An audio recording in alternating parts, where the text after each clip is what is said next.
नमस्कार उज्जैन, मैं हूं आपके साथ सिमरन तिरवार और आप देख रहे हैं अभय न्यूज का 30 जुलाई शनिवार शाम का बुलेटिन। चलिए देखते हैं शहर की आज की कुछ बड़ी खबरें। इस बुलेटिन के प्रायोजक है आरके डेवलपर्स। शानदार घर खरीदें अब अपने बजट में।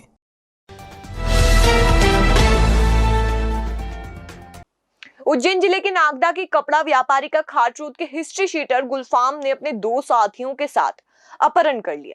सुबह 10:30 बजे से अपहृत व्यापारी को वो एक वैन में डालकर खारचोद तरफ ले गया। दोपहर 1:30 बजे उसे व्यापारी से फोन लगवाकर परिजनों से 10 लाख रुपए की फिरौती मंगवाई और यही चूक उस पर भारी भी पड़ गई। मोबाइल की कॉल लोकेशन के आधार पर पुलिस ने घेराबंदी कर दी और नागदा खाचरोद रोड के गिंदवानिया रोड से व्यापारी को मुक्त करवा लिया। तीनों बदमाश भी पकड़ लिए गए। इस मामले में सट्टे के बड़े लेन देन का मसला भी सामने आ रहा है। पुलिस और अपहरणकर्ताओं के बीच वाहनों के बीच 2 किलोमीटर तक भागम भाग भी चली। नागदा के कपड़ा व्यापारी दिलीप सावंत का शनिवार की सुबह 10:30 बजे मंदिर के बाहर से अपहरण किया गया था। खाचरोद के कुख्यात बदमाश 46 साल के गुलफाम पिता मुन्ना खान ने इस वारदात को अपने 2 साथी 26 साल के इमरान पिता गफ्फार और 19 साल के समद पिता जावेद के साथ वारदात को अंजाम दिया था। तीनों नागदा पहुंचे और व्यापारी दिलीप सावंत को सुबह 10:30 बजे इको कार क्रमांक MP 14 7964 में डालकर खाचरोद तरफ ले गए। इस बीच तीनों ने व्यापारी की जमकर पिटाई की। दोपहर करीब 1:30 पर इन्होंने व्यापारी से उनके भाई को फोन लगवाया और 10 लाख रुपए लेकर गिंदवानिया मोड़ पर आने की बात करवाई। सुबह से डरे व्यापारी के परिजन पुलिस के संपर्क में थे और उन्होंने फोन की जानकारी दे दी। सर्विलांस पर लगे व्यापारी के मोबाइल फोन की लोकेशन गिंदवानिया रोड मिली तो police team inspector Shyamchandra Sharma के नेतृत्व में रवाना हो गई। पुलिस टीम को देखकर आरोपियों ने अपना वाहन तेजी से आगे बढ़ा दिया। करीब 20 मिनट तक पुलिस और आरोपियों के बीच भागम भाग चलती रही। जब आरोपियों को लगा कि अब कुछ नहीं हो सकेगा तो उन्होंने अपना वाहन खड़ा कर दिया। पीछे से आ रही पुलिस टीम ने जब बदमाशों को सरेंडर करने का कहा तो उन्होंने पुलिस पर एक के बाद एक 3 फायर झोंक दिए। बदले में पुलिस ने भी 4 राउंड फायरिंग की। पुलिस मुठभेड़ के बीच ही आरोपियों ने दौड़ लगा दी। वैन के भीतर व्यापारी घायल हालत में मिला है। उसे रस्सी से बांधकर पटक कर रखा गया था। अपहृत व्यापारी को पुलिस ने इलाज के लिए अस्पताल भेजा है। पुलिस ने आरोपी को गिरफ्तार कर लिया है। बताया जा रहा है कि गुलफाम नागदा खाचरोद का हिस्ट्री शीटर है। हत्या के प्रयास, फिरौती और हफ्ता वसूली जैसे अपराध उसके खिलाफ दर्ज है। वह पुलिस को चकमा देकर फरार भी हो चुका है। पुलिस ने गुलफाम से 32 बोर की पिस्तल और समझ से रामपुरी चाकू बरामद किया है। आइए TI श्यामचंद्र शर्मा से ही जानते हैं पूरा मामला।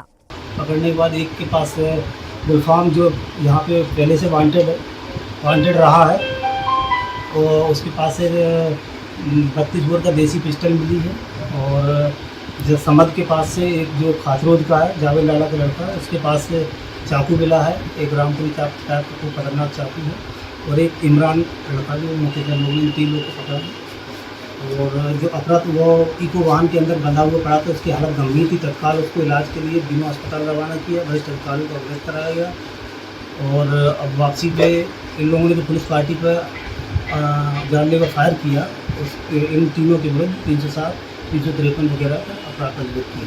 तो लगभग पुलिस ने कितनी दूर तक इनका पीछा किया था?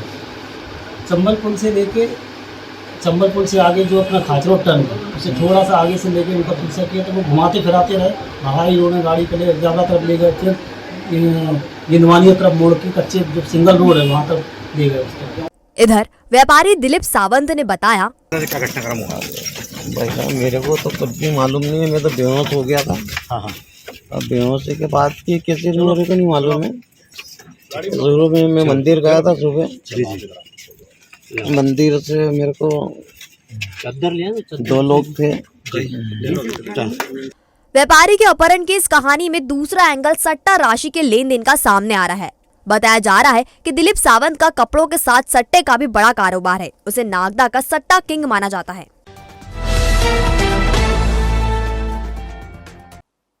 शनिवार की दोपहर करीब 3:30 बजे तेजनकर अस्पताल के सामने से गुजरने वाले लोग एकाएक सहम कर रुक गए। अस्पताल के ठीक सामने 2 मारुति इको वैन में आग लगी हुई थी और देखते ही देखते इसने विकराल रूप ले लिया। करीब 15 फीट तक उठी लपटों ने बिजली के तारों को भी अपनी चपेट में ले लिया।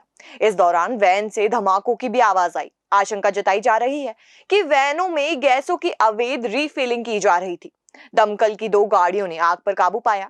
गाड़ियों में लगी आग को देखकर जो जहां था वो वहीं ठहर गया।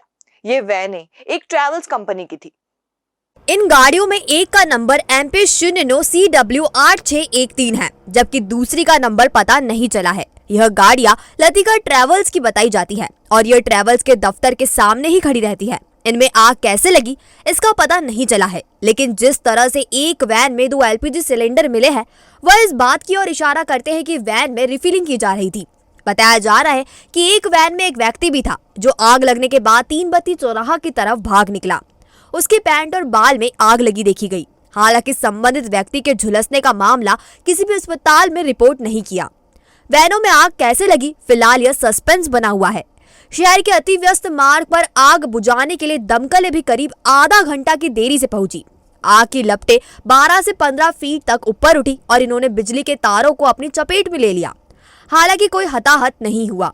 फायर कर्मी चिंतामण जायसवाल ने बताया, हमारे फायर कंट्रोल रूम में पुलिस कंट्रोल रूम से सूचना आई थी कि 2 मारुति गाड़ियों में आग लगी हुई तेजनकर हॉस्पिटल के सामने। तुरंत वहाँ से गाड़ी फाइटर लाकर यहाँ आग पे काबू पाया गया और पूरी तरीके से आग बुझ गई। किस तरह की आग लगी थी, क्या पूरा ये 2 ही गाड़ियों में आग लगी थी। ये तो नहीं पता कि कैसे लगी, लेकिन आग मुस्तैदी से आकर आग पे काबू पाया गया। कितनी गाड़ियों दो दमकल की गाड़ियां आई थी जिससे आग पर काबू पाया गया। आग लगने की जानकारी मिलने पर नीलगंगा थाना के SI जितेंद्र सोलंकी भी मौके पर पहुंचे। उन्होंने अवैध रिफिलिंग की आशंका जताई है। आइए जितेंद्र सोलंकी से ही जानते हैं पूरा मसला। हम लोगों को सूचना मिली थी कि तेजनकर हॉस्पिटल के सामने आग लगी है 2 गाड़ियों में। हमने आके देखा यहाँ पे 2 इको गाड़ियाँ खड़ी थी, गैस गाड़ियाँ ये, इसमें आग लगी हुई थी। उसमें 2 टंकियाँ भी मिली है। संभवतः हो सकता है रिफिलिंग के दौरान आग लगी हो। ये जांच का विषय है, हम जैसे ही जांच होती है आपको बताएंगे। कोई जनहानि तो ऐसा हुई नहीं है। बिल्कुल उनको नोटिस दे के जो भी विधिवत कार्रवाई होगी वो करेंगे हम लोग। वैनों में लगी आग लोगों के मनोरंजन का साधन बन गई। लोग आग बुझाने की बजाय वीडियो बनाते रहे। फायर ब्रिगेड की 2 गाड़ियां करीब आधे घंटे की देरी से पहुंची और पानी डालकर आग पर काबू पाने की कोशिश की, लेकिन तब तक दोनों वैनें जल चुकी थी। एक वैन पूरी तरह खाक हो गई, जबकि दूसरी 75% जली है। अभय न्यूज को मिली प्राथमिक जानकारी के अनुसार दोनों गाड़ियां लतिका ट्रैवल्स के संचालक बबलू भैया की है। बबलू यहीं से ट्रैवल्स का काम करता है और तेजनकर अस्पताल में आने वाले मरीजों और उनके परिजनों को टैक्सी सुविधा उपलब्ध कराता है। एडवांस कॉलेज वाली गली में बबलू का घर है और वो फिलहाल महाराष्ट्र गया हुआ है। श्रावण और भादो मास में श्री महाकालेश्वर मंदिर में श्रद्धालुओं की बढ़ती भीड़ और बाबा महाकाल की सवारियों की व्यवस्थाओं को लेकर पुलिस के आला अधिकारी शनिवार शाम सड़कों पर घूमते नजर आए। उन्होंने सवारी मार्ग का जायजा लिया और नाग पंचमी सहित सवारियों के लिए अधीनस्थों को निर्देशित किया।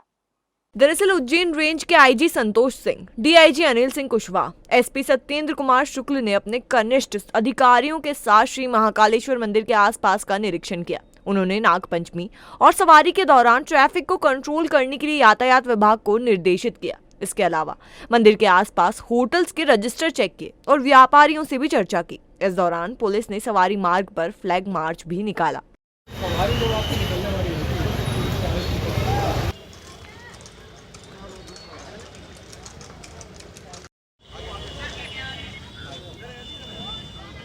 जैसा आपने कहा कि त्योहारों का और इनफैक्ट त्योहारों से पहले हमारी शनिवार की भी महाकाल मंदिर की काफ़ी विस्तृत व्यवस्था लगती है, बहुत भीड़ रहती है। कल रविवार है, उस दौरान भी बहुत सारे दर्शनार्थी और श्रद्धालु आएंगे। इनको देखते हुए पूरे शहर में पूरा जो सवारी रूट होता है, फिर जो आने वाले त्योहारों से संबंधित जहाँ पे लोगों का आवागमन होगा, उन रूट्स को देख रहे हैं हम लोग।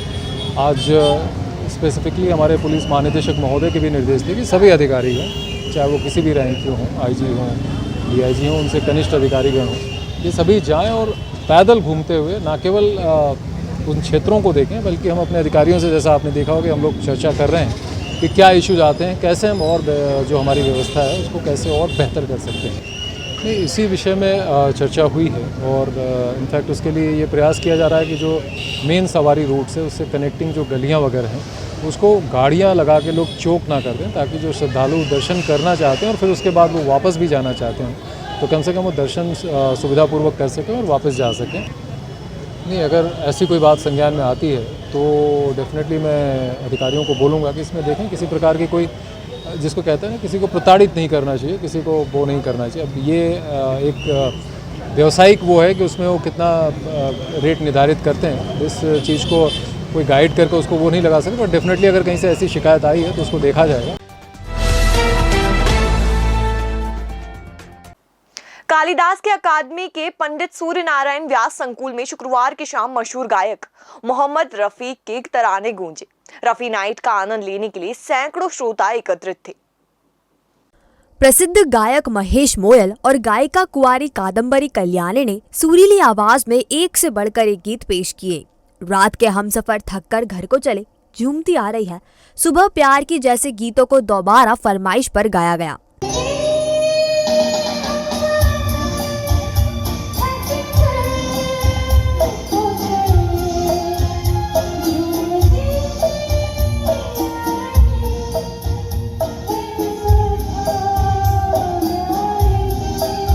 अतीत के सुंदर और कर्णप्रिय नगमों को सुनकर लोग झूम उठे।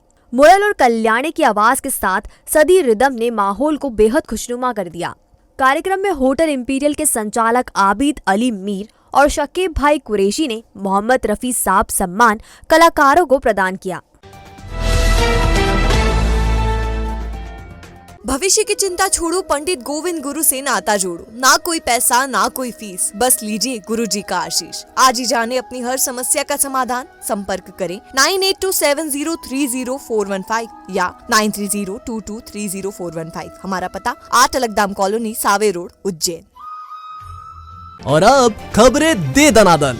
चिकित्सक डॉक्टर उपेंद्र शर्मा एवं डॉक्टर सतीश जी शर्मा, गोपाल जी शर्मा ने ऑपरेशन कर गौ माता का जीवन बचा लिया। इस पुनित काम में से धर्मेंद्र परिहार, संतोष बाबा कदम, क्षेत्रीय पार्षद हेमंत गहलोत आदि ने महत्वपूर्ण भूमिका निभाई। रहवासियों ने भी ऑपरेशन पर आए खर्च का वहन किया।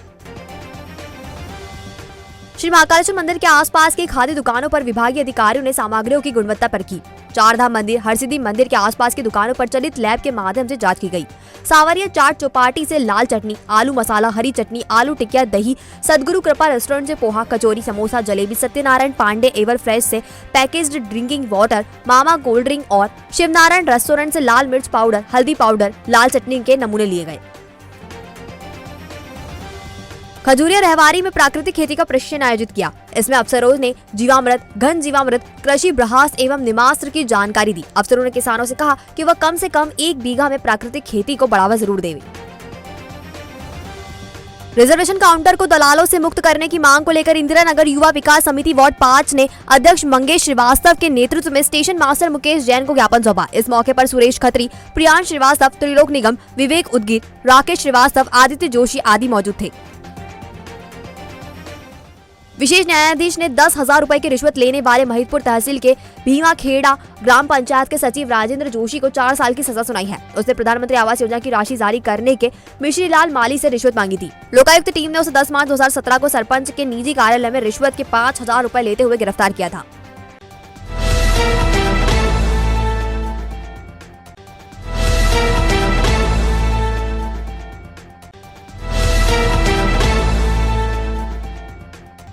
तो ये था अभय न्यूज का आज का हमारा बुलेटिन। अगर खबरों को लेकर आपके पास कोई फीडबैक है या कोई जानकारी है तो आप हमें दे सकते हैं। कल दोबारा मिलेंगे इसी समय। नमस्कार।